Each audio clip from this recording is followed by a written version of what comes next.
Hey people, welcome to my YouTube channel. Myself Calvin James from the Department of Physics, Bharathidasan University, and currently I'm pursuing my MSc degree in the Department of Physics, Bharathidasan University, Tamil Nadu. My seminar topic is semiconductor lasers. What are semiconductor lasers? What are they actually doing? Uh, the answer for this question is a fascinating and beautiful one. We'll be discussing about that in the upcoming part of this video. My plan of talk is going to be as shown in the slide. Introduction part, the principle of the lasers, the construction and working application, and the concluding remarks, in which I'll be briefing about the basics of the lasers, basics and the fundamental outline of the semiconductor laser. As of now, the reader should understand what is a laser and what is stimulated and spontaneous emission. Background of semiconductor lasers. This is a small history of this stuff. Semiconductor laser is specially fabricated by PN junction device. As we all know, the basic principle lies in a junction, which is nothing but a PN junction or an NP junction, which has a hole and electrons combined together, which has the valence band and the conduction band. All these stuffs plays a major role in the formation of light. This person sitting here is Hall, and he was the one who in the year of 1962 who invented the first semiconductor laser. Basics of semiconductors. What are semiconductors actually? For the better understanding of semiconductors, we should know what are conductors and insulators.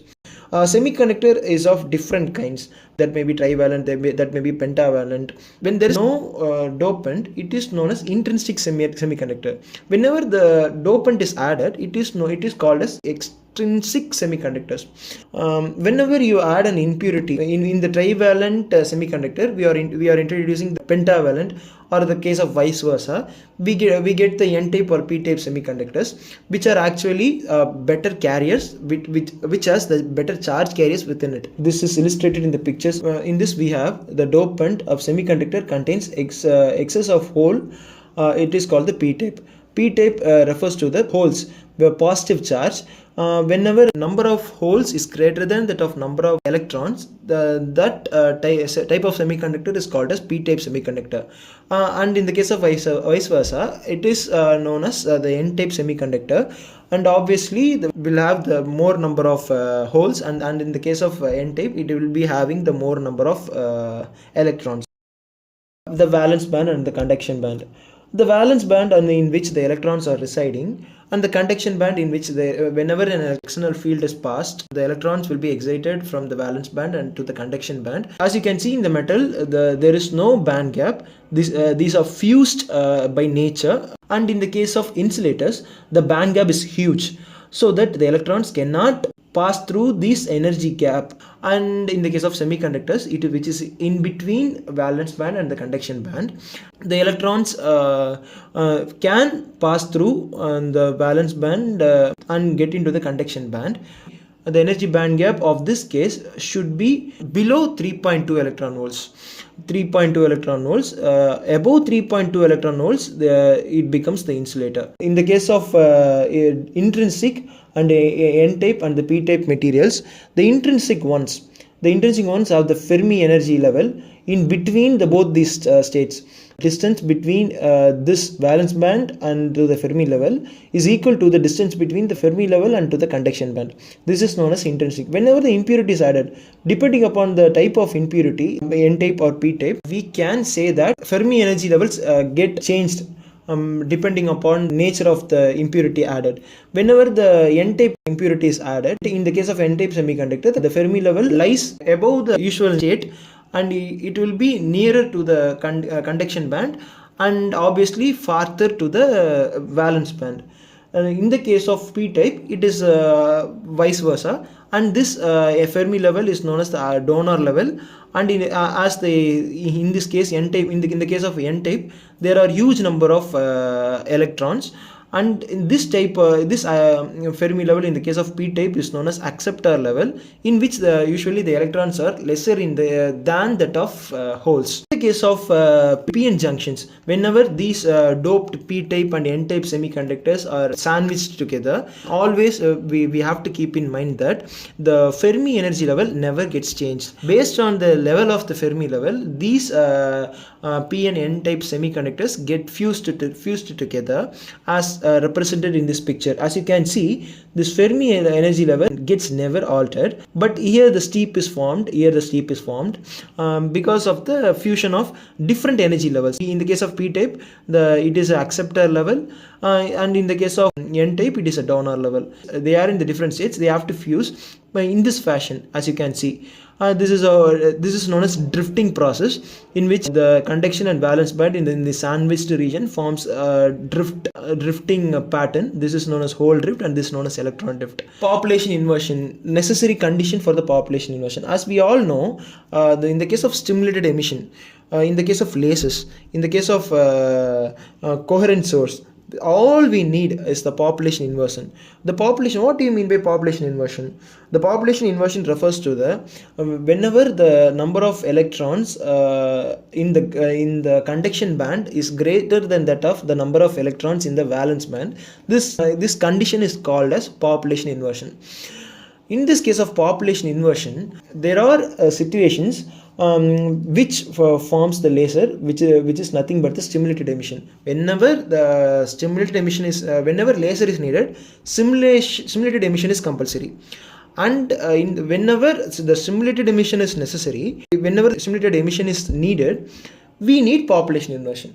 Whenever the population inversion occurs, as a result, stimulated emission occurs. Whenever stimulated emission occurs, as a result, laser emission occurs. This is known as for the working outline of lasers. What do you mean by the production of laser in semiconductor via semiconductors? This will be discussed briefly in this session. Usual way of achieving the population inversion is not possible in the case of semiconductors. The semiconductor consists of electrons and holes distributed in respective energy bands, as we all know that. Therefore, the laser action in semiconductor involves energy bands rather than discrete levels. Population inversion requires large concentration of electron in conduction band and a large concentration of electrons in the valence band. As of now, we can understand what is a population inversion and what is how the laser works. And now we are going to discuss in the case of semiconductors, it is different. The energy band is different. In the case of ruby lasers, in the case of NdAc lasers, the lasing action is in the case of 4-level action, 3-level action, and so on. But in the case of this is a band, it is not a discrete level. And in the case of bands, it is a quite different phenomenon. A simple way to achieve population inversion is to dope a semiconductor heavily doped p and n type ones for the formation of population inversion, as we are going to discuss in the next slides. This is the schematic of semiconductor laser. As you can see, there is a p type and there is a n type, and there is a roughened surface, and there is a laser output. This is a simple structure in which the p and n is joined together with a metal contact above and below it, in which the electrical field is passed, and this current makes the electron to flow from the valence band and to the conduction band. In return, when they coming back, whenever the population inversion is achieved, they form the lasers, which is nothing but the semiconductor laser. And this is another representation of this laser diode. Construction. And in the case of construction, one can rely on, as I said previously, the heavily doped ones of N and P type materials. In this case, say for the case of first semiconductor laser constructed by Hall, the P and N type materials are of same kind as depicted in this slide. N type is gallium arsenide material, and p-type is zinc doped gallium arsenide material. This diode is extremely small in size. The size of this diode is 500 micrometer long and 100 micrometer wide and thick. Produces a powerful laser which is used in almost in all of the lasers. The top and bottom surfaces are metallized, which enhances the electrical contact of this p-n junction diode. The front and rear surface are polished when parallel to each other. The polished ones plays a role of fiber-optic resonator, which resonates the signal and gets the coherent source possible. Construction in the second place. As you can see in the picture, a pair of parallel planes are cleaved at the two ends of the p-n junction, provides required reflection and to form the cavity. And the fiber-optic resonator is that parallel plane, cleaved parallel plane, which makes the required reflection to form the cavity. The two remaining sides of the diode are roughened to eliminate the lasing action in that direction. The roughened ones will never allow the laser to pass through. Whenever the bias condition is not introduced, the heavily doped shown in the picture as of A, and in the case of B, the condition is forward bias. Since they are heavily doped, they form a huge amount of electrons and the huge amount of holes, from which the population inversion is achieved. With the help of this population inversion, coherent source, which is nothing but a laser, is produced, as you can see in that picture. This is explained in the next slide. You can read it out. Working. Basically, as I said, this is in the first part of this video, I was saying that this is the analog of basic LED principle. You can see in this slide also, whenever the small current is passed, the p-n junction just functions as the normal LED. Whenever the huge amount of current is passed above the certain value, they tend to function as laser. So the simple outline of this is this semiconductor laser is this. After a threshold value, you can see in the third point, after a threshold value, the carrier concentration in the junction region will rise to a very high value. In the case of junction, the carrier concentration, both the holes and the electrons and stuffs, are increased in a huge value.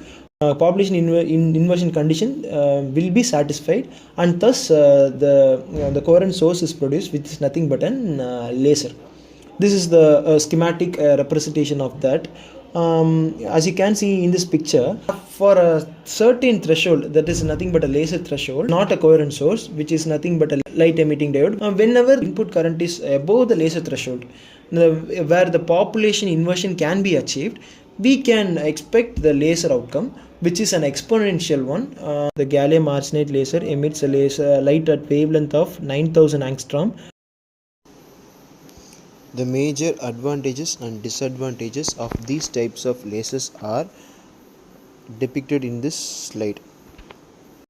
And applications, the major applications are, this is widely used in the fiber optic communication, used in the infrared healing, it is used in CD writing and reading, it is used in many engineering aspects. For further clarification, contact me via the mail ID mentioned here. Thank you for watching. I'd be delighted if you consider subscribing. Thank you.